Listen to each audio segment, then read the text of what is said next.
Vince ancora il Palermo Futsal Club, questa volta con il risultato di 5-4 contro il Città di Marsala. Siamo qui con il Nazareno Franco, uno dei migliori in campo di questa gara, un gol e un assist. Che gara è stata per te? È stata una gara troppo difficile. Abbiamo trovato degli avversari alla mano.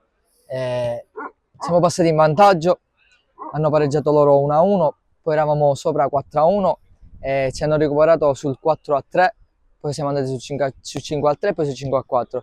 È stata una partita difficilissima, però sono contento dei miei compagni per questa vittoria.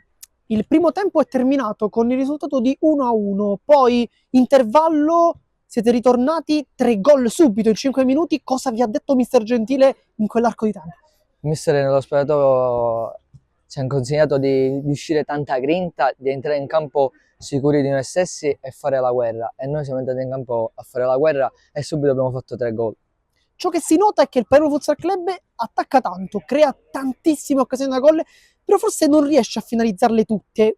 Cos'è qualcosa che manca? E questo, mancano i gol davanti alla porta. Certe volte sbagliamo tanto e poi subiamo un tiro e subiamo gol. E poi noi le gambe...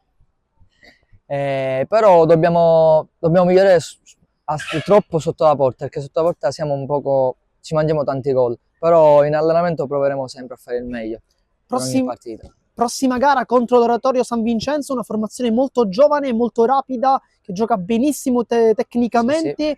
Ti chiedo se li conosci e come imposterete la gara in settimana. No, non li conosco, non li ho visti mai giocare, però ogni partita ha la sua storia. Penso che sarà una partita anche difficile perché so che sono dei ragazzi che corrono tantissimo, però noi ci metteremo sempre la nostra, avanti sempre e testa alta e pedalare.